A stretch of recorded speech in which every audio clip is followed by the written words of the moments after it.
The story of Cinderella feels as timeless as magic itself, but the glass slipper was not the beginning. This single tale of a persecuted girl and her triumphant knight has been told for over 1,000 years, whispered across continents long before any fairy godmother appeared.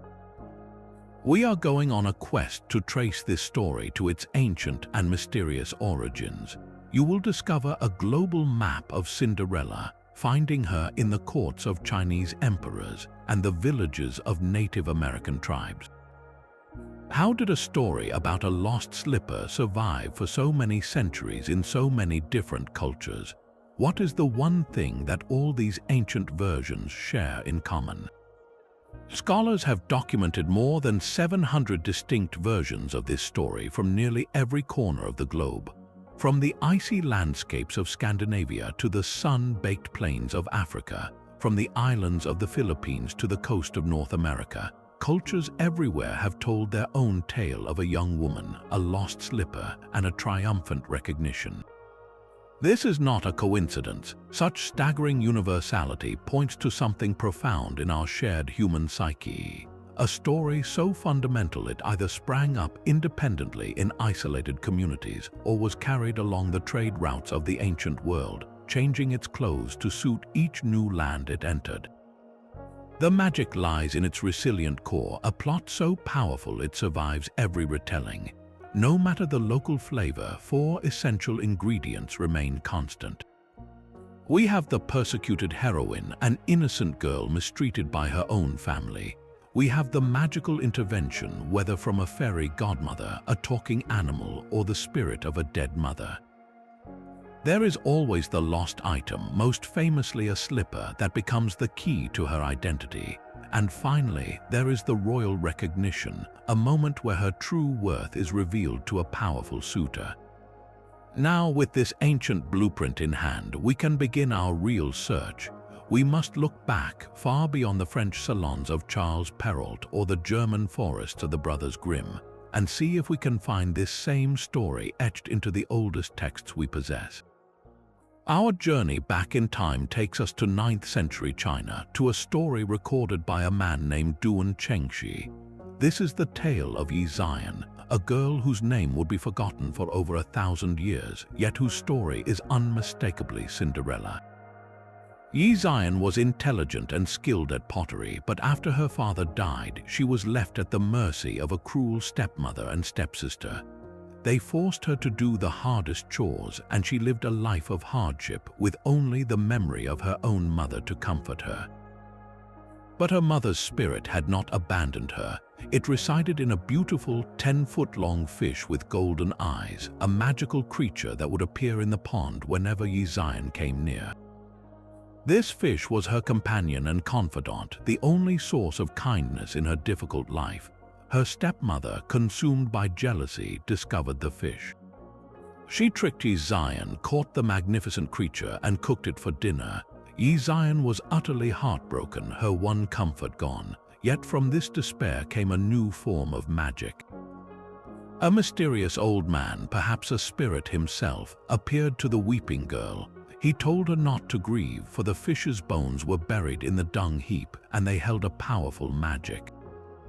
If she kept them in her room and prayed to them with a sincere heart, they would grant her deepest wishes. Time passed, and a great festival arrived in the town.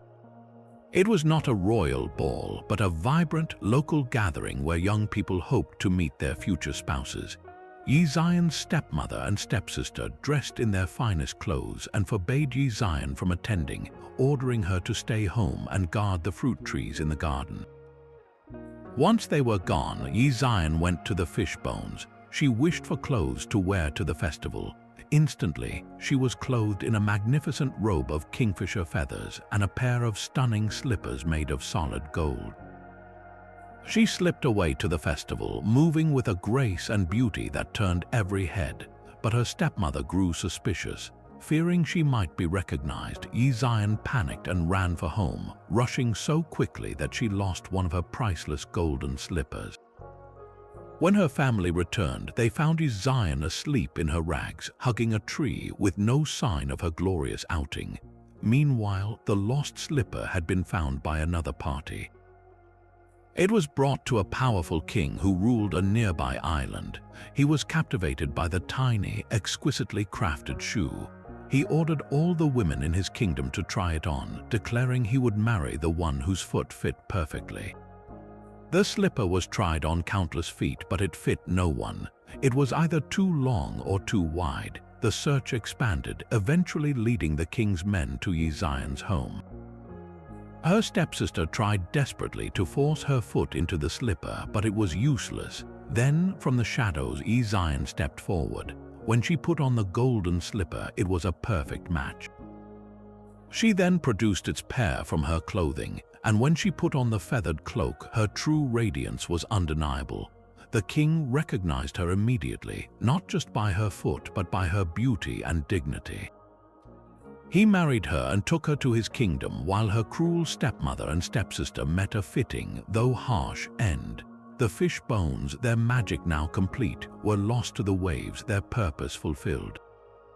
Here, in a story over 1,000 years old, we find the complete Cinderella blueprint, but with a texture and magic entirely its own. The golden slipper of Ye Xian was far more than a magical object. It was a direct reflection of the world that created it, the sophisticated and powerful Tang dynasty. This was a golden age of Chinese culture, a time of immense wealth, artistic flourishing, and strict social hierarchies. In such a society, the story of a lowly girl marrying a king was a radical fantasy of social mobility, a dream of virtue being recognized and rewarded regardless of birth. The central symbol of the story, the tiny golden slipper, carries a weight that European versions lack. For centuries in China, small feet were the ultimate mark of feminine beauty and aristocratic status. The practice of foot binding, which would later become widespread, had its roots in this era's obsession with delicacy. So when the king searches for the woman whose foot fits the impossibly small and precious slipper, he is not just looking for a wife. He is searching for a woman of perfect, innate refinement. This detail grounds the magic firmly in the cultural values of its time. Even the nature of the magic itself is culturally specific. Ye Xian's helper is not a whimsical fairy godmother waving a wand. It is the spirit of her dead mother, reborn as a magnificent fish. In many Chinese traditions, fish are symbols of abundance and good fortune, and the veneration of ancestors is a cornerstone of spiritual life. The magical helper emerging from the local pond, connected to the family line, feels deeply authentic to the region's beliefs. The transformation is not a sudden, effortless spell. It is born from grief, from the sacrifice of the fish, and requires Ye Xian's own action and faith in retrieving the bones and praying to them. This is a quieter, more personal magic, rooted in ancestral connection rather than a supernatural benefactor. The story of Ye Xian, therefore, is not just an ancient Cinderella. It is a cultural artifact, a mirror held up to Tang Dynasty China that shows us what people valued, what they feared, and the kind of magic they truly believed in. But the golden slippers of China were not the only ancient footprints Cinderella left behind. Centuries earlier, in the warm sands of Egypt, a very different version of the story was being told, one where the lost slipper arrives not by accident but by divine intervention. This is the tale of Rhodopis, recorded by the Greek geographer Strabo around the 1st century before the Common Era. Rhodopis was a Greek woman living in Egypt, a courtesan of remarkable beauty. One day, while she was bathing, an eagle soared overhead. This was no ordinary bird. It was the sacred falcon of the god Horus. The eagle swooped down, snatched one of her delicate sandals from the riverbank, and flew away. It did not drop the sandal in a dusty road. It carried it all the way to the city of Memphis and let it fall directly into the lap of the pharaoh, who was holding court in the open air. The pharaoh was astonished. He took the tiny, exquisite sandal as a sign from the gods themselves. He saw its fine craftsmanship and its petite size as marks of a woman of extraordinary grace. He immediately commanded his servants to search every corner of Egypt for the woman whose foot would fit this sandal. They traveled from town to town, presenting the sandal to every woman they could find. After a long and fruitless search, they finally arrived at the home of Rhodopis. When she tried on the sandal, it was a perfect fit. The pharaoh, upon seeing her, was captivated by her beauty and her character. He made her his queen, seeing their union as a destiny written by the gods. This story presents a fascinating puzzle. The name Rhodopis is Greek, meaning rosy-cheeked, and she is described as a courtesan, a figure from Greek social life. Yet the story is set in Egypt, and the central magical event is performed by a quintessentially Egyptian deity. This blend is no accident. It reflects a specific historical moment, a time when Greek and Egyptian cultures were intertwined following the conquests of Alexander the Great. Some historians even suggest the story might be a folk memory of a real historical figure, a famous courtesan who lived 2 centuries before Strabo and was known for her immense wealth and connection to powerful men.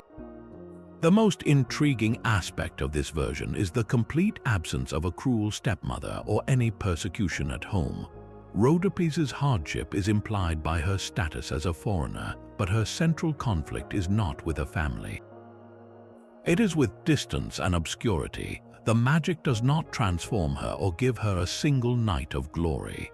Instead, it bridges a physical gap, connecting her directly to royalty through a miraculous event.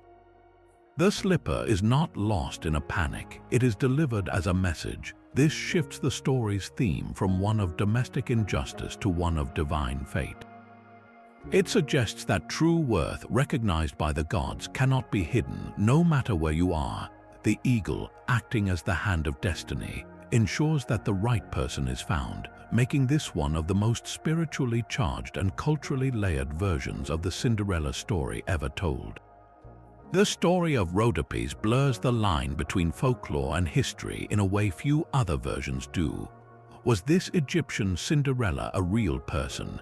Many scholars believe her tale is a romanticized echo of a famous courtesan from the 6th century before the Common Era, a woman known to the Greeks as Rhodopis but also called Dorica.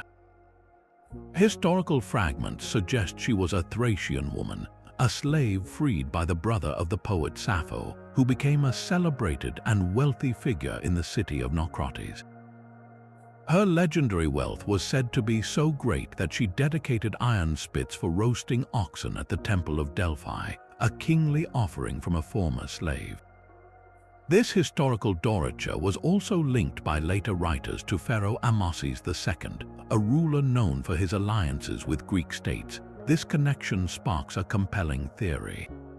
Perhaps the folk tale of the eagle and the sandal grew over centuries as a mythical explanation for how a foreign courtesan could have risen to such incredible heights, transforming a historical figure's social climb into a narrative of divine intervention. This version, stripped of a wicked stepmother, focuses purely on the astonishing leap in social standing. The persecution is not from a family, but from circumstance itself. Her hardship is her initial obscurity and her status as an outsider. The lost sandal, delivered by a god, becomes the ultimate social elevator, bypassing all earthly obstacles to place her directly before a king.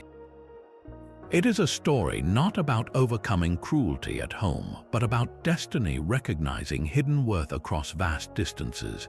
This core motif, the lost footwear that leads to royal recognition, remains untouched, proving its incredible durability. The vessel of the story, whether a golden slipper or a stolen sandal, can change with the culture, but the fundamental journey it enables is what truly resonates across millennia. This ancient story of a lost slipper carried on the wings of an eagle next finds a home in the bustling heart of the Middle East. Within the legendary collection known as the Book of 1001 Nights, a version appears that feels both familiar and strikingly new. Here, the heroine is a little slave girl owned by a wealthy man who is kind to her. His wife, however, is consumed by a bitter jealousy. The wife torments the girl relentlessly, forcing her into servitude and ensuring she knows only hardship. The girl's one comfort is a pet cow, a gentle creature she cares for deeply. The cruel wife, seeing this small happiness, orders her husband to slaughter the animal. In her despair, the slave girl is visited by a vision of her own mother, who instructs her to gather the cow's bones and hide them away, for they hold a powerful magic. Soon after, the grand festival of Eid arrives, a time of celebration and prayer. The wife and her own daughters prepare to attend, dressing in their most splendid clothes. They give the slave girl an impossible task, commanding her to separate a huge pile of wheat from barley, knowing she could never finish in time. Left alone and weeping, the girl remembers the bones. She brings them out, and from them emerges a magical she-crow. With a wave of its wing, the crow instantly completes the task. The girl then wishes for clothes worthy of the festival. The bones provide a magnificent dress and a pair of slippers unlike any other, crafted from red leather and intricately embroidered with threads of gold. Transformed, she goes to the festival, a vision of beauty that draws every eye. But her stepmother is there, and her suspicious gaze forces the girl to flee in a panic. As she runs through the crowded streets, she loses one of her precious red gold slippers. It tumbles into a nearby canal and is carried away by the water. The slipper is eventually found by the king's own brother, who is so captivated by its beauty and tiny size that he becomes determined to find its owner. He declares he will marry the woman whose foot fits the slipper, launching a search that will, as the story promises, lead him directly to the little slave girl, waiting in her rags, the other slipper hidden close by. The red gold slippers of the Middle Eastern Cinderella are more than just beautiful objects. They are a window into a world transformed by faith and commerce. Here, the story does not simply change its clothes. It absorbs the very spirit of its new home. The grand ball, so central to European tales, is completely absent. In its place is the festival of Eid, a celebration rooted in Islamic tradition, marking a time of community, prayer, and charity. This shift is profound. The heroine's chance at transformation does not come at a secular party for the elite. It occurs during one of the most significant religious holidays, grounding her magical moment in the sacred rhythm of daily life. Her persecution also takes on a distinct social dimension. She is not a stepdaughter suffering in her own home, but a little slave girl, property to a kind master and his cruel wife. Her oppression is not just emotional. It is a matter of legal and social status, making her eventual elevation to royalty an even more radical and potent fantasy of divine justice.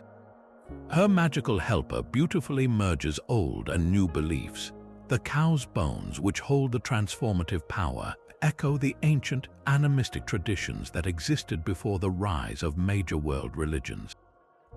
Yet the being that emerges is a she-crow, a creature with its own place in regional folklore, acting on the guidance of the girl's deceased mother.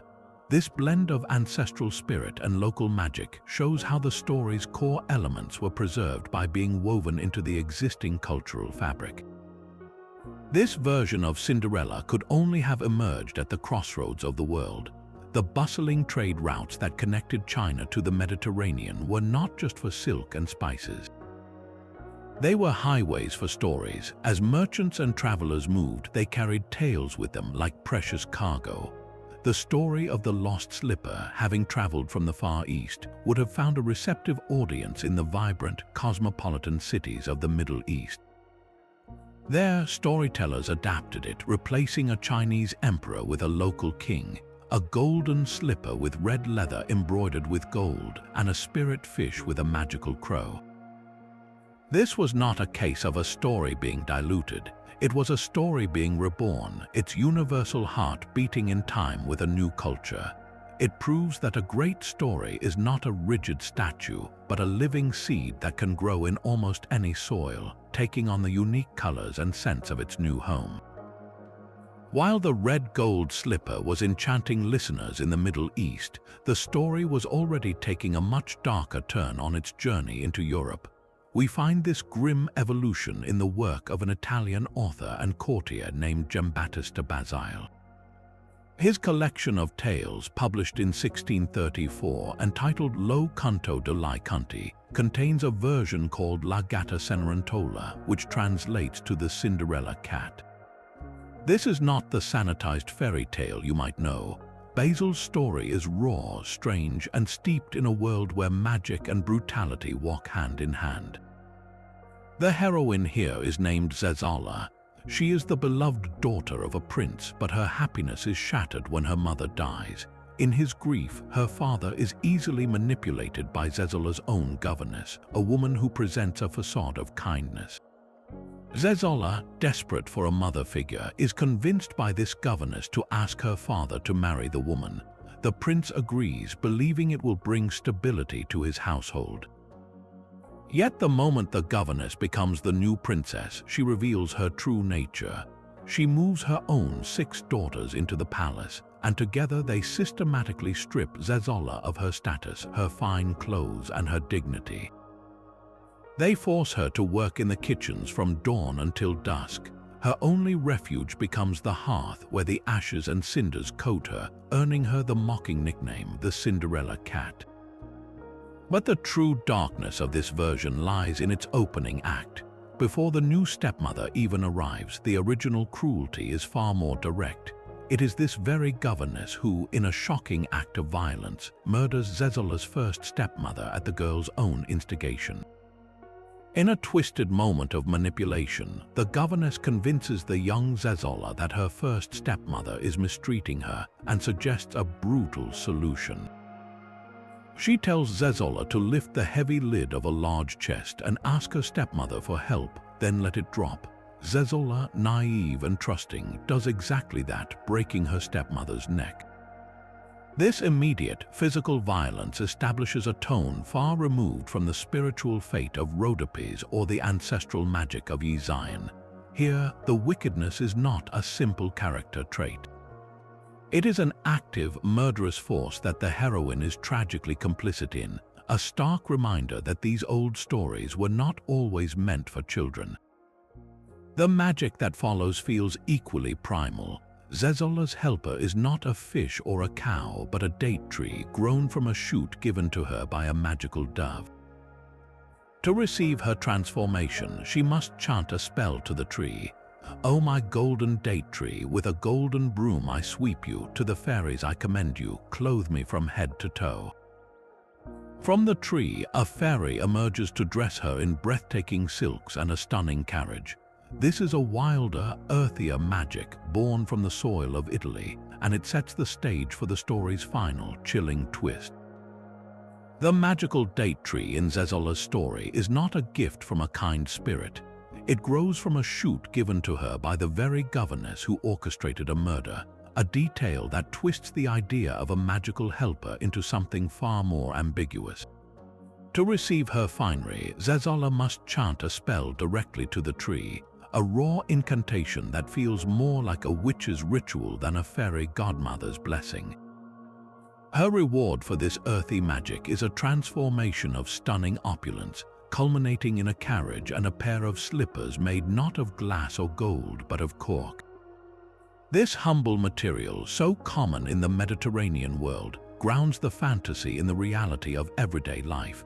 It is a slipper for a world where magic is practical, not ethereal. This version of the heroine is also strikingly different. Zezolla is not a passive victim waiting for rescue. She is an active participant in her own story, first through her tragic complicity in violence and later through her cleverness. After she captivates the king at a feast and flees, losing her cork slipper, the search begins. When the king's servant arrives at her home, her stepmothers try to hide her. But Zezolla, from her place of concealment, calls out and reveals herself, ensuring she is found. Her journey ends not just with marriage, but with a final act of poetic vengeance, as her stepmother and stepsisters are left with nothing. This is a Cinderella who helps write her own happy ending, and who sees her tormentors face a fitting consequence. Giambattista Basile's collection was intended for adults, not children. and his stories reflect a folkloric tradition where the lines between good and evil are often blurred, and justice can be as harsh as the original crime. His world is one where magic is woven into the gritty fabric of daily survival, a stark contrast to the refined, moralistic tales that would follow. This is the raw ore from which the Cinderella story was later refined, a reminder that our most beloved fairy tales were once much darker, much stranger, and spoke to the complex realities of the human experience. From the raw, earthy magic of Italy, the story of Cinderella stepped into a world of powdered wigs and polished mirrors. It was in the glittering salons of 17th-century France that the tale underwent its most profound transformation, thanks to a man named Charles Perrault. In 1697, he published a collection of stories called Tales of Mother Goose, and within it was his version, Cinderella. Perrault was not a folklorist collecting tales from the countryside. He was a sophisticated man of letters, a member of the prestigious French Academy, and he was retelling these stories for a very specific audience, the aristocracy of King Louis XIV's court. His goal was not to preserve the dark, gritty edges of folklore, but to refine it, to make it a vehicle for the elegant manners and moral sensibilities of his time. In his hands, the story was polished to a brilliant shine. Out went the murderous governess and the vengeful endings. Out went the magical date tree and the cork slippers. In their place, Perrault introduced the elements that now feel utterly inseparable from the story itself. He gave us the fairy godmother, a benevolent and graceful magical figure who waves a wand to enact her spells. He gave us the iconic pumpkin carriage, a humble object transformed into a vehicle of wonder. He gave us the glass slippers, perhaps his most brilliant innovation. And he gave us the strict, poetic rule of the midnight curfew. Why glass? In the French language, the word for glass, verre, sounds identical to the word for a type of fur, verre. This has led to a long-standing theory that Perrault may have misheard an older version of the story that featured a slipper of fur, and his literary ear preferred the delicate, impossible beauty of glass. Whether by accident or design, the glass slipper was a masterstroke. It was a symbol of pure, transparent virtue, something beautiful yet fragile, and its impossible fit was a perfect metaphor for a unique and irreplaceable identity. The midnight curfew added a crucial layer of tension and morality. It was not just a plot device, it was a lesson in propriety. The magic had limits, and the heroine's triumph depended on her obedience and punctuality. Most importantly, Perrault rewrote the heroine's very character. His Cinderella is not clever or complicit. She is patient, endlessly kind, and preternaturally graceful. She bears her abuse with quiet dignity, and when she is finally triumphant, she does not seek revenge. Instead, she demonstrates magnanimous forgiveness, welcoming her stepsisters into her home and even finding them noble husbands.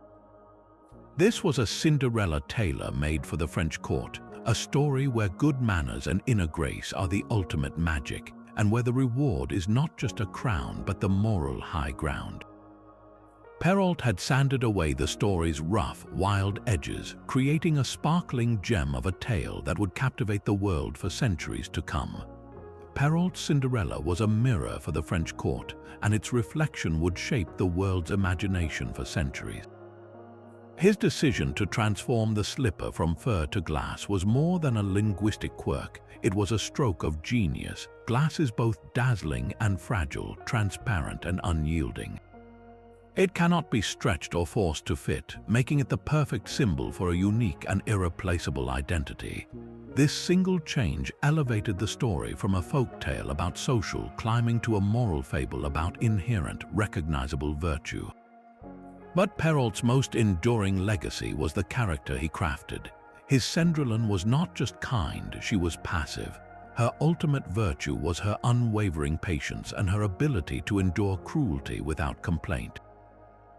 Her triumph came not through her own cleverness or action, as in earlier versions, but through her beauty and grace being noticed by an external force, the prince. This rewrote the story's central message. No longer was it about a clever girl using magic to seize an opportunity. It was about a good girl being discovered and rewarded for her innate goodness.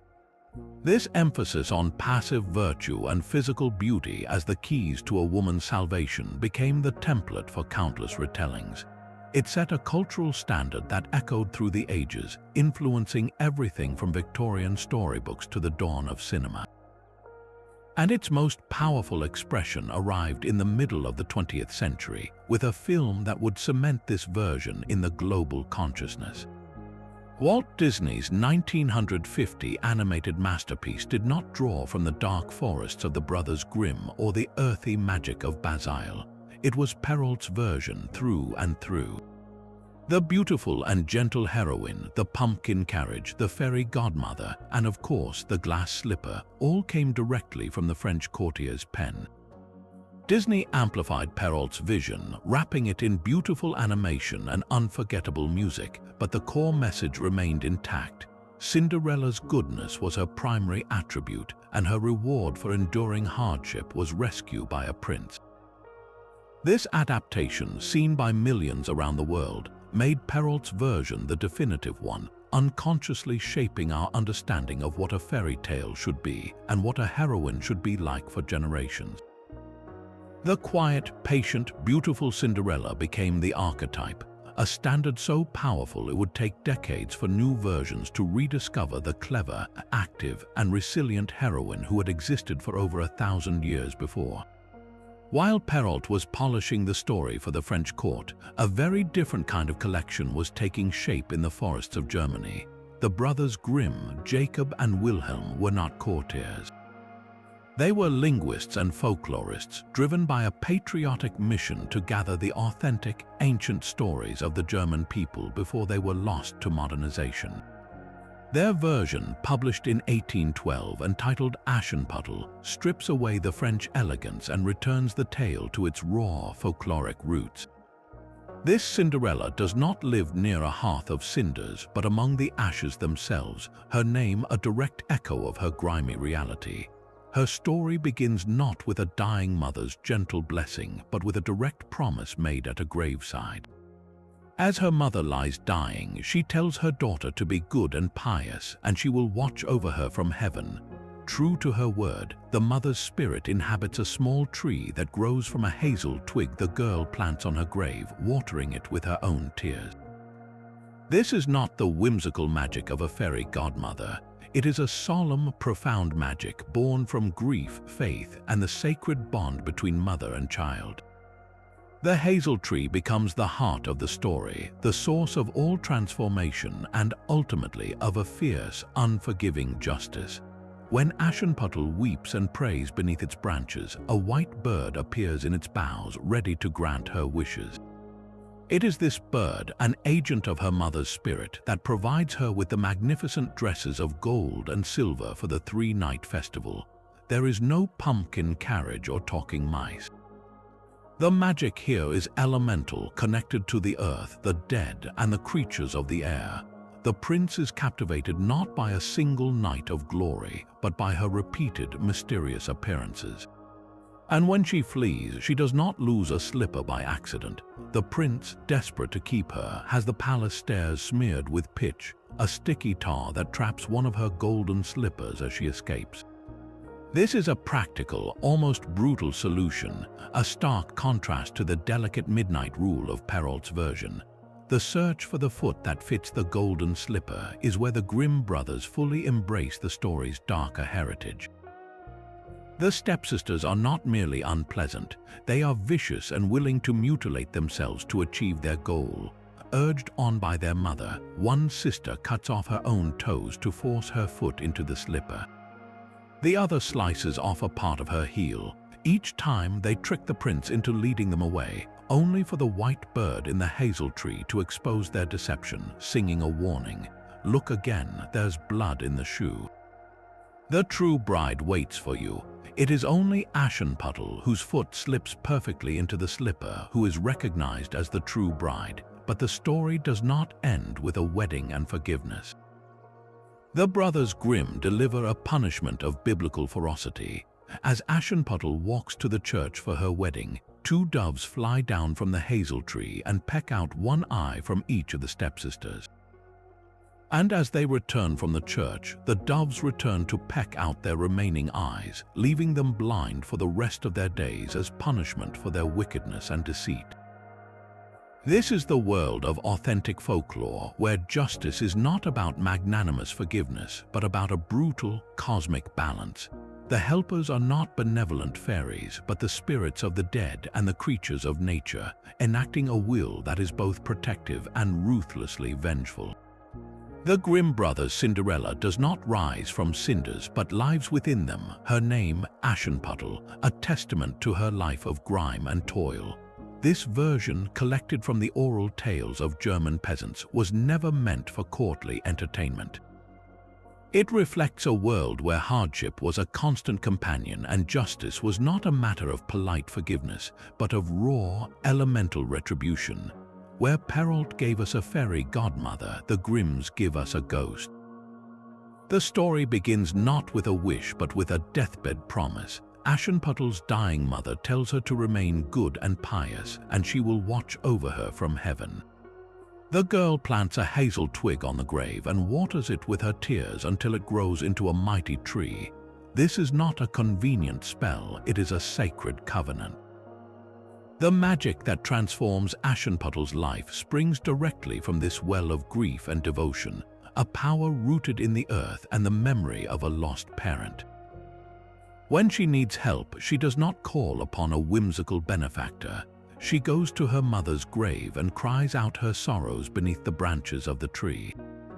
In response, a white bird, the clear embodiment of her mother's spirit, appears to grant her wishes, shaking down dresses of gold and silver.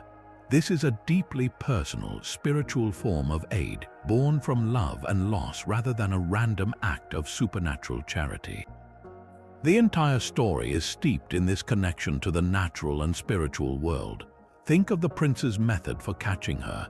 He doesn't rely on a curfew. He smears the palace stairs with pitch, a sticky, black tar that traps her golden slipper. This is a practical, almost crude solution from a world that understood trapping and hunting far better than it understood glass slippers. The most brutal departure from Perrault's gentler tale is the fate of the stepsisters. In the French version, they are forgiven. In the Grimm's world, their wickedness demands a terrible price. Driven by their mother's ambition, one sister cuts off her toes, the other her heel, to fit into the bloody slipper. They are exposed not by a prince's observation, but by the white bird singing a grim warning from the hazel tree. Look again, there is blood in the shoe. The true bride waits for you, and for their deceit and cruelty they do not receive pardons. At Aschenputtel's wedding, doves sent from the tree peck out their eyes, leaving them blind for life. This is folklore's harsh justice, a stark reminder that in the world of oral tradition, stories were not just for entertainment. They were moral warnings, reflecting a belief that the natural world itself would eventually balance the scales, often with terrifying finality. This Korean Cinderella carries a name that echoes her hardship, Kongjui. Her story, set in the lush, mountainous landscape of the Joseon era, follows the ancient blueprint with a profound cultural grace. After her mother dies, Kongjui's father remarries a woman with a daughter of her own, the spiteful Patjui. When Kongjui's father also passes away, she is left utterly at the mercy of her stepmother and stepsister, who force her into a life of ceaseless labor. They mock her, feed her scraps, and ensure her days are filled with impossible chores, their cruelty rooted in a society where family hierarchy and stepchild relationships could be a source of deep conflict. Yet Kongjui's gentle and patient nature never wavers. Her first magical helper arrives not from a fish or a tree, but from the family's own stable. A great magical black cow understands her sorrow and speaks to her, offering its help. When the stepmother orders Kongjui to fill a huge water jar with a sieve, the black cow drinks all the water from the river and then fills the jar for her. When she is told to harvest an immense field alone, the black cow helps her plow the entire land in a single day. This connection to an animal helper, a creature of immense strength and quiet dignity, reflects the agrarian heart of Korean society, where the well-being of a family was often tied to the health of its livestock. But the stepmother, enraged by Kong Jui's success, discovers the black cow and, in a moment of brutal pragmatism, has it slaughtered. Just as Ye Xian lost her fish, Kong Jui is plunged into despair, weeping over the bones of her only friend. And just like in that ancient Chinese tale, from this death comes a new form of magic. A mysterious old man appears, telling her to gather the cow's bones and hide them in a secret place, for they hold the power to grant her wishes. Soon, a festival arrives in the village. It is not a royal ball, but a vibrant gathering full of music and dancing, a chance for the entire community to celebrate. The stepmother and Patjui, dressed in their finest hanbok, deliberately give Kong Jui an impossible task, ordering her to sort a massive pile of mixed grains before they return. Left alone with her tears, Kong Jui remembers the bones. She brings them out, and from them emerges a beautiful fairy, a heavenly maiden sent to aid her. With a wave of her hand, the fairy instantly separates the grains. Then she gives Kong Jui a magnificent hanbok of the finest silk, embroidered with elegant patterns, and a pair of stunning silk shoes. Transformed into a vision of breathtaking beauty, Kong Jui goes to the festival. All eyes are upon her, including those of a handsome and powerful government official who is captivated by her grace. But Patjui recognizes her. In a panic, Kong Jui flees, rushing back home so quickly that she loses one of her precious silk shoes on a bridge. She arrives just in time to change back into her rags and pretend to be sorting the grains, her secret safe for the moment. The official, however, finds the delicate slipper. He is determined to find the woman to whom it belongs, launching a search that will weave the final thread of Kong Jui's destiny. A destiny written not in glass or gold, but in the humble, powerful magic of a loyal black cow. The silk shoe Kong Jui lost on that bridge was far more than a plot device. Its delicate threads were woven from the very fabric of Korean society. The black cow, her first and most loyal helper, was not a random magical creature. In the agrarian world of the Joseon era, a cow was a family's most vital asset, a symbol of wealth, sustenance, and brute strength necessary for survival. This animal was not a distant fairy, but a part of the household, making its empathy and sacrifice deeply resonant. Its magic was practical, helping Kong Jui with impossible physical labor, a direct reflection of a community that understood the value of a good harvest and a full water jar. When the cow is slaughtered, the story does not abandon its connection to the earth. The magic simply transfers to its bones, a concept found in shamanistic traditions where objects can hold spiritual power or yong. The appearance of the heavenly fairy from these bones then introduces another layer. This is not the ghost of a mother, but a celestial being, a figure that blends indigenous Korean shamanism with Buddhist influences that had permeated the peninsula for centuries. The fairy is a benevolent, otherworldly force for justice, intervening to reward virtue and punish vice in a way that feels cosmically ordained. This seamless blend of animal helper, ancestral bone magic, and divine celestial intervention makes Kong Jui's story a unique tapestry of Korean spiritual thought. The story's conclusion delivers a lesson steeped in this same cultural worldview. When the official finds the silk shoe and searches for its owner, Kong Jui's stepsister, Patjui, sees a chance to steal the prize for herself. In a moment of desperate greed, she tries to trick the official, but her deception is instantly revealed. Unlike the violent mutilation in the Grimm brothers' tale, Patjui's downfall is not physically gruesome, but it is socially and morally complete. She is publicly shamed and ultimately fails, her own ambition and dishonesty leading directly to her ruin. This is a classic trope in Korean folklore, where justice is often poetic and self-inflicted. A character's fatal flaw, usually greed or envy, becomes the very instrument of their punishment. The story doesn't need a bird to peck out eyes. It trusts that moral failure is its own most fitting consequence. Kong Jui's virtue is rewarded with a rise in status, marrying the official, while Patchou's greed leaves her with nothing, a clear and satisfying lesson about the importance of integrity in a tightly knit community. Scars can sometimes hide the truest forms of beauty. Across the Atlantic, in the great forests of North America, the Algonquin people told a Cinderella story that needed no slipper, no ball, and no fairy godmother. Its magic was woven from the fabric of the spirit world itself, a tale of an invisible hunter and a girl known only by her scars. In a village by a vast lake, there lived a great hunter who was invisible to all. He was known only as the Invisible One. It was said that only a woman of perfect purity and sincerity, a woman who could truly see him for who he was, would be worthy to become his wife. Naturally, all the young women in the village longed to marry him, and many made the journey to his wigwam to try and prove their worth. His sister, a kind and powerful woman, guarded his home. She would meet each hopeful suitor and ask them one simple, profound question. "Do you see my brother? He is returning from his hunt now, walking along the shore." The young women, desperate to claim the prize, would all lie. "Yes, yes, we see him. He is magnificent," but the sister would press them for details. "What is his shoulder strap made of? What is the bow he carries?" Their answers would be wild guesses woven from silk or silver, and the sister would know they were false. She would turn them away one by one, for the Invisible One's sled strap was made only of common wood, and his bow was a simple curve of rainbows. In the very same village lived a poor man and his 3 daughters.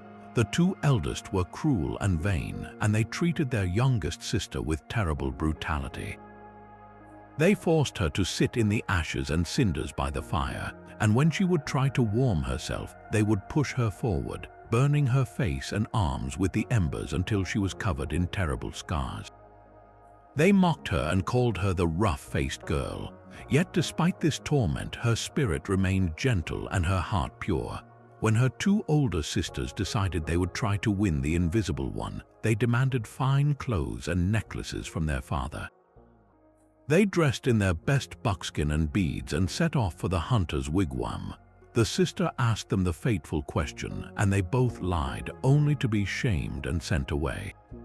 They returned home furious and spiteful, but the rough-faced girl felt a strange pull.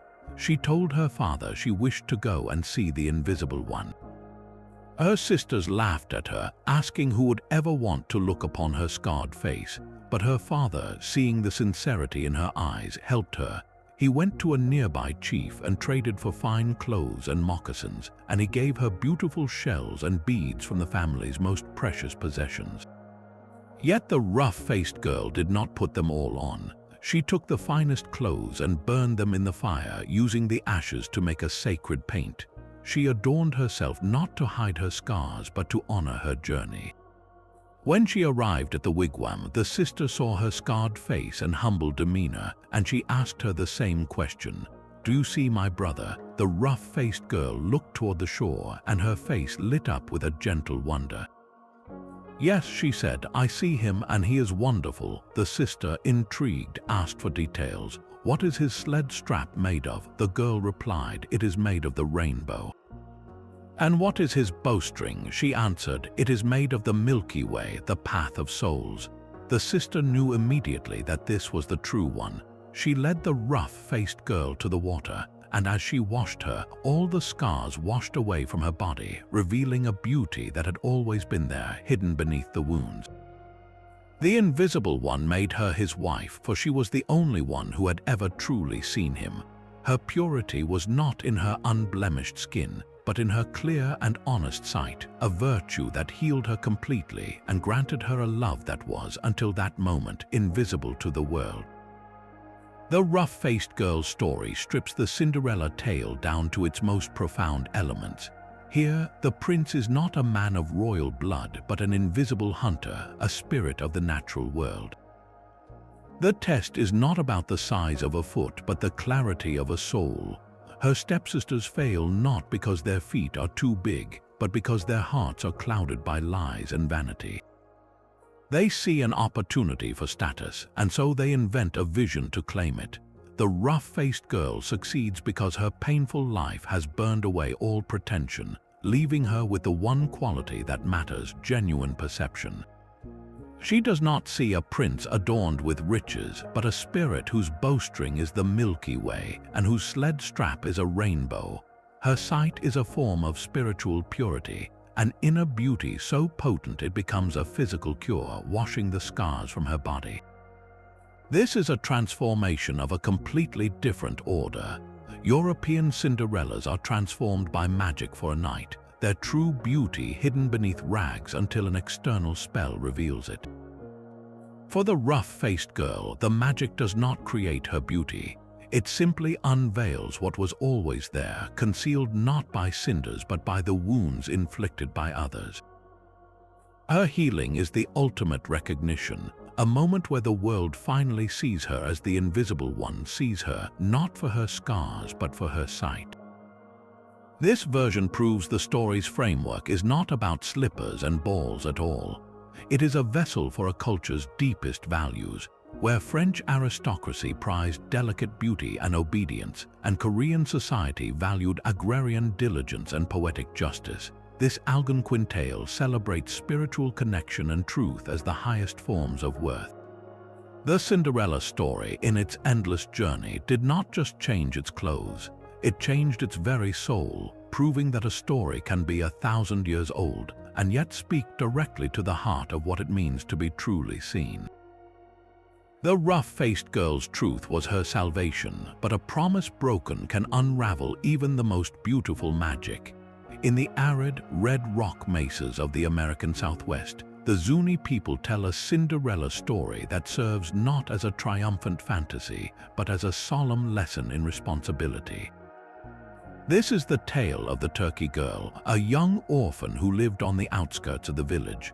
Her life was one of isolation and hardship, for she was tasked with watching over the community's flock of turkeys. She had no family, no fine clothes, and no status. Her only companions were the turkeys she herded, and she cared for them with a gentle diligence, sharing her meager food and speaking to them as if they were her friends. The turkeys, in their own quiet way, understood her kindness and her sorrow. They saw how the other villagers ignored her, and they witnessed her longing to be part of the community that shunned her. One day, a great ceremonial dance was announced. It was a vibrant, sacred gathering, a time for celebration and social connection. From her lonely post, the Turkey Girl could hear the drums and the singing, and her heart ached with a deep, painful yearning. She wished more than anything that she could go, but she knew she had nothing to wear and no one to go with. She was bound by her duty to the flock, but her animal companions saw her despair. In a moment of profound magic, the turkeys did not summon a fairy or a spirit. They became the magic themselves. They gathered around her and told her they would help. They instructed her to bring a large blanket and lay it on the ground. Then, one by one, the turkeys shook their feathers over the blanket, and as they did, their plain feathers transformed. They fell as shimmering, beautifully woven cloth, as intricate jewelry of turquoise and shell, and as a pair of stunning, white buckskin moccasins. The Turkey Girl was transformed from a lonely herder into a vision of breathtaking beauty, dressed in a splendor that rivaled any villager. The turkeys gave her this gift, but they also gave her one strict, non-negotiable command. She must return to them by the time the sun sets and the dance ends. If she was late, the consequences would be severe. They made her promise. Overjoyed, the Turkey Girl went to the dance. As she entered the plaza, all conversation stopped. No one recognized this magnificent stranger. The handsomest dancers sought her out, and for the first time in her life, she felt seen, admired, and welcome. She was swept up in the music and the attention, the rhythm of the drums matching the beating of her own hopeful heart. The hours slipped away as she lost herself in the joy of belonging. As the sun began to dip below the mesa, a sliver of worry entered her mind. But just as she thought of leaving, another dancer would ask her to stay for just one more song. The promise she made to the turkeys felt distant, muffled by the laughter and the music. The brilliant reds and oranges of the sunset faded into the deep blues of twilight, and still, she could not bring herself to leave the one perfect moment of her life. It was only when the drums fell completely silent and the fires began to die down that she remembered her vow. A cold dread washed over her. She pulled away from the crowd and ran, her beautiful moccasins pounding against the hard earth, her fine clothes feeling suddenly heavy with guilt. She arrived back at the turkey pen, breathless and terrified, just as the last sliver of light vanished from the sky. But she was too late. The turkeys were not waiting for her. They were already leaving. They looked at her not with anger, but with a deep, profound disappointment. They told her she had broken her sacred promise. She had chosen the fleeting approval of people over her duty to the creatures who had always been loyal to her. Because of this, the magic was undone. As they spoke, her beautiful clothes dissolved back into plain feathers, blowing away in the night wind. Her jewelry turned to dust, and the turkeys, her only true family, turned their backs and walked away into the darkness, never to return. The turkey girl was left alone once more, dressed in her rags, more isolated than ever before. She had gained the world for a single afternoon, but in breaking her word, she lost everything that truly mattered. The turkey girl's story ends not in a palace, but in the quiet emptiness of a broken promise. While other Cinderellas are rewarded for their virtue, her tale serves as a solemn warning. Her failure is not one of birth or beauty, but of character. She breaks the one rule set by her magical helpers, and in doing so, she loses everything. This transforms the entire narrative from a rags to riches fantasy into a powerful lesson about the weight of our word. The turkeys did not help her out of whimsy. They acted because of her demonstrated kindness and responsibility. Their gift was a sacred contract, an exchange of trust for a single chance at joy. When she allowed that momentary happiness to eclipse her duty, the magic did not just vanish, it was revoked. The consequences are not about punishment, but about a natural and inevitable result. A promise made must be a promise kept, or the foundation of the relationship crumbles. This version presents a fundamentally different relationship with the animal world. In other tales, animals are tools or servants of magic. The fish bones grant wishes, the cow helps with chores, the dove provides dresses. But for the Zuni people, the turkeys are not mere helpers. They are sentient partners in a reciprocal relationship. The girl's initial care for them is what activates their power. They are not commanded, they choose to assist. And when she betrays their trust, they do not seek vengeance. They simply withdraw, taking their companionship and their magic with them. This reflects a worldview where the natural world is not a resource to be used, but a community to be respected. The turkey girl's tragedy is that she gained the admiration of her village but lost the respect of her true family. Her story asks us a difficult question. In our own lives, when presented with a glittering opportunity, what sacred promises are we willing to break, and is any reward worth the cost of our integrity? A promise broken could unravel the magic, but a promise kept might lead to a cycle of death and rebirth. In the lush, rice-growing regions of Vietnam, the story of Cinderella takes its most startling and persistent turn. The tale of Ye and Calm is not a simple narrative of a single transformation. It is an epic of reincarnation, a brutal back-and-forth struggle between good and evil that unfolds over multiple lifetimes. Ye Xian is a gentle, beautiful girl whose mother has died. Her father remarries a woman who brings her own daughter, Calm, into the household. As in other versions, the stepmother and stepsister force Ye Xian into a life of servitude while Calm is pampered and spoiled. The first test of their cruelty comes with a simple task. The stepmother gives each girl a basket and sends them to the fields, promising that whoever fills their basket with the most shrimp and fish will be rewarded with a beautiful red silk scarf. Ye Xian works diligently, catching a full basket of fish. Calm, lazy and cunning, catches almost nothing. she tricks T-105M by suggesting she wash the mud from her hair in the river to look more presentable. While T-105M is distracted, Calm steals all of her fish, leaving her with an empty basket. T-105M returns home in tears, her reward stolen. Yet this is where a different kind of magic begins. An old, wise man appears and tells her to look inside her basket. There, she finds a single, beautiful little fish, a fish with golden eyes. She cares for it, feeding it and keeping it as her only friend. But the stepmother discovers the fish, catches it, and cooks it for dinner. When T-105M returns to find her friend gone, the old man appears again, instructing her to bury the fish bones at the four corners of her bed. From these bones, a magnificent tree grows overnight, bearing fruits and offering T-105M shade and comfort. The stepmother, infuriated by this new happiness, has the tree chopped down and burned. From the ashes of the tree, T-105M finds a single, perfect golden silk cocoon.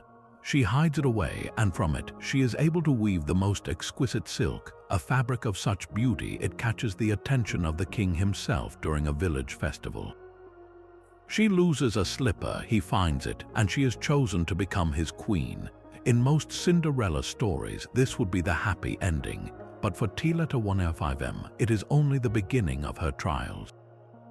Her stepmother and Calm, consumed by envy, plot to kill her. They lure her back to her childhood home and push her from a tall areca palm tree, murdering her.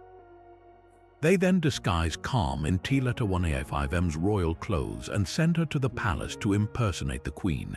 The king, though sensing something is wrong, is fooled. T-105M, however, does not simply die. Her spirit refuses to be extinguished. She is reincarnated first as a nightingale, a bird that sings a hauntingly beautiful song outside the palace window. The king is captivated by the bird, feeling a strange connection to his lost wife. Calm, in a rage, kills the nightingale. From its feathers, a magnificent tree grows in the palace courtyard, offering a single, perfect spot of shade where only the king can rest. Calm has this tree chopped down and burned. From the embers of the fire, a single persimmon fruit grows, which turns into a beautiful girl when an old woman takes it home. This girl is T-105M, reborn once more. She is eventually recognized by the king, who joyfully brings her back to the palace. This time, justice is final and fierce. Confronted with her crimes, Calm is subjected to a fitting punishment, dying in a vat of boiling water prepared for T-105M. The stepmother, upon seeing her daughter's fate, dies of shock and grief. The story concludes with T-105M and the king reunited, her long cycle of persecution and rebirth finally at an end. This relentless cycle of murder and reincarnation reflects a worldview deeply influenced by Buddhist and indigenous animist beliefs, where the soul's journey does not end with a single death, and where virtue must actively and repeatedly fight to overcome a vicious and persistent evil. This cycle of death and rebirth in the Vietnamese tale is not a simple tragedy, but a fierce engine of karma. Where Western Cinderella forgives her enemies, T-105M's journey demands a more profound and terrifying resolution, rooted in Buddhist beliefs about the soul's journey. Karma, the universal law of moral cause and effect, means that every action has a consequence, not just in one lifetime, but across many. The stepmother and Calm do not simply bully T-105M, they murder her not once but repeatedly. Each time they destroy her physical form, they accumulate immense negative karma, while T-105M's patient suffering builds a spiritual strength that allows her soul to persist and return. Her reincarnations are not random. She returns in forms that are progressively closer to the king, the symbol of justice and order. First as a nightingale whose song he loves, then as a tree that shelters only him, and finally as a girl emerging from a perfect fruit. Each rebirth is a step in her karmic journey back to her rightful place, a destiny her enemies cannot ultimately prevent. Yet T-105M is no passive saint waiting for the universe to balance the scales. In her final human form, she actively engineers the downfall of her stepsister. When Calm asks how she became so beautiful, T-105M tells her to lower herself into a vat of boiling water. Calm, driven by the same envy that has always consumed her, follows the advice and meets a gruesome end. This is not a random act of cruelty, it is the karmic culmination of the story. The boiling water is the perfect consequence for Calm's own heated emotions of greed and hatred, a punishment she willingly walks into because her own nature has not changed. The stepmother, seeing the fruit of her own wickedness in her daughter's death, is killed by the shock, a fitting end for a heart that has long been closed to compassion. This is a world where virtue must be resilient, and when pushed to the absolute limit, can wield a fierce and final justice. The story does not shy away from the darkness of vengeance because it understands that some evils are so persistent they must be utterly destroyed for harmony to be restored. It presents a Cinderella who is both a victim and a warrior for her own soul, fighting across multiple lifetimes not just for a prince but for the very right to exist. The enchanted forests of old Russia hold a Cinderella story where the hearth's warmth is replaced by a far more dangerous fire. Her name is Vasilisa the Beautiful, a girl whose life takes a dark turn when her mother dies. On her deathbed, the mother gives her daughter a final gift, a small wooden doll. She instructs Vasilisa to always keep the doll with her, to feed it a little when she is in need, and to ask it for advice. This is not a toy, but a sacred vessel of a mother's love, a quiet, ancestral magic that will become Vasilisa's only guide. After her father remarries a woman with two cruel daughters, Vasilisa's life becomes one of relentless toil and sorrow. The stepmother and stepsisters, jealous of her beauty and gentle nature, devise a plan to be rid of her once and for all. They extinguish every fire and candle in the house, plunging it into darkness and cold. Then they send Vasilisa on a deadly errand. They command her to go into the deepest, darkest part of the forest, to the hut of the witch Baba Yaga, and bring back fire. They are certain she will never return. Vasilisa's journey through the shadowy woods is a walk through a living nightmare. The trees seem to whisper, and the path is fraught with unseen terrors. She clutches the doll in her pocket, her fingers trembling as she feeds it a crust of bread. The doll comes to life, its wooden form imbued with a comforting spirit. It tells her which path to take, which turns to avoid, and reassures her that while the task is fearsome, she will be protected if she follows its guidance. Finally, she arrives at a clearing that chills the soul. There stands Baba Yaga's hut, a terrifying structure perched on giant chicken legs that slowly turn in place. The fence surrounding it is made of human bones, and the skulls atop the posts have empty eye sockets that seem to watch her every move. The witch herself arrives in a flying mortar, steering with a pestle and using a broom to sweep away her tracks from the sky. She is a horrifying figure with iron teeth and a nose so long it scrapes the ceiling of her hut. Baba Yaga demands to know why Vasilisa has come, and upon hearing the girl's timid request for fire, she sets a series of impossible tasks. Vasilisa must clean the entire hut, sweep the yard, cook a huge feast, and separate a mountain of rotten corn from good corn, all by the next day. If she fails, Baba Yaga warns with a grin she will cook and eat her. Left alone in the terrifying hut, Vasilisa feels despair closing in, but she remembers her doll. She takes it out, feeds it a few crumbs from the feast, and pours out her heart. The doll tells her not to worry, to sleep, for the morning is wiser than the evening. As Vasilisa sleeps, the doll and a host of unseen hands set to work. The hut is cleaned, the yard is swept, the corn is sorted, and the feast is prepared. When Baba Yaga returns at dawn, she is furious to find every task completed perfectly. She sets Vasilisa to another day of even more impossible chores, including sorting a pile of poppy seeds from grains of earth. Again, the doll and its magical helpers accomplish everything while Vasilisa rests. Baba Yaga, both impressed and suspicious, finally asks the girl how she managed such feats. Vasilisa, remembering her mother's warning never to reveal the doll, simply replies, "The blessing of my mother helps me." Baba Yaga, who cannot tolerate blessings, screams at her to get out, thrusting a skull with flaming eyes onto a stick. "Take your fire and go," she shrieks. Vasilisa carries the flaming skull back through the forest, its light piercing the darkness, and when she arrives home, its eerie glow falls upon her stepfamily. The fire from the skull does not warm them. It instead burns them to ashes, seeing the wickedness in their hearts and consuming them completely. Vasilisa is free, her life saved not by a fairy's wand, but by the humble, enduring magic of a mother's love, a magic that could outwit even the most fearsome witch in the forest. Baba Yaga is not a fairy godmother. She is a force of nature, a being of raw power who devours the unworthy as readily as she might help them. Her aid is never given freely. It is earned through obedience and the completion of impossible tasks.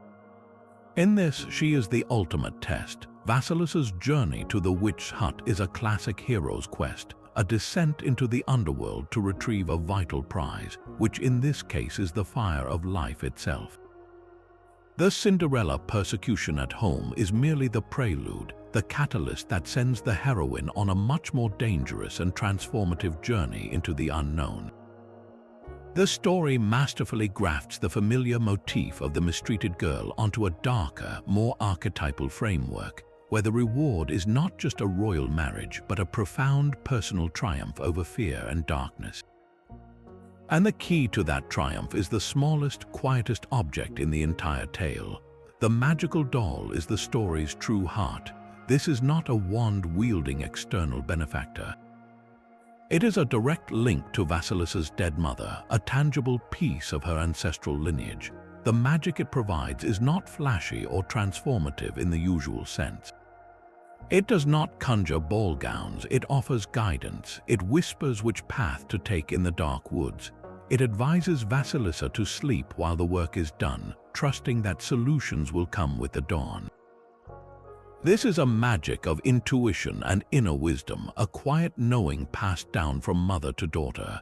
Vasilisa does not command the doll. She cares for it, feeds it, and respects it, creating a reciprocal relationship that stands in stark contrast to the demanding, one-sided commands of Baba Yaga. The doll represents a different kind of power, one based on love, memory, and faith, and it is this power that ultimately allows her to navigate the terrors of the witch's domain. The story's climax delivers a justice that is both chilling and fitting.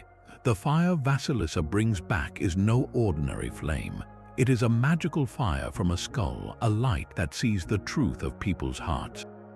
It does not warm her wicked stepfamily. It incinerates them, perceiving their inner corruption and burning it away. This is not a punishment enacted by Vasilisa. It is a karmic consequence, the natural result of their own malice meeting a purifying force they themselves demanded. Vasilisa emerges not just free from persecution, but spiritually fortified, having faced the ultimate witch and survived through the quiet strength of a mother's blessing. Her story suggests that the greatest magic we possess is not the power to change our circumstances with a spell, but the inner wisdom to navigate them, a wisdom that often comes from the voices of those who loved us first. From the wooden doll that outwitted a witch to the rough-faced girl whose sight healed her scars, we have traveled across centuries and continents on the trail of a single, resilient story. This journey reveals a map not of kingdoms but of the human heart itself, charting a universal geography of hope. A young woman, mistreated and overlooked, receives aid from a magical source, loses a precious object, and is finally recognized for her true worth. This core blueprint has proven more durable than any empire, surviving for over 1,000 years because it speaks to our most profound shared experiences. We all understand the sting of injustice, the longing for a helping hand in a moment of despair, and the deep desire to be seen for who we truly are beneath the cinders or the scars. These ancient stories are more than fairy tales. They are the shared mysteries of our collective imagination, a reminder that long before the internet connected us, we were linked by stories carried on the wind, down trade routes and through generations. The next time you hear a familiar folk tale, listen closely for its ancient echoes. Perhaps you know another version from your own heritage, a story that proves we have always been telling each other the same truths, just dressed in different clothes. We would love to hear about it. Share your favorite folk tale or a Cinderella story from your culture in the comments below, and let's continue this conversation that began over 1,000 years ago.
you.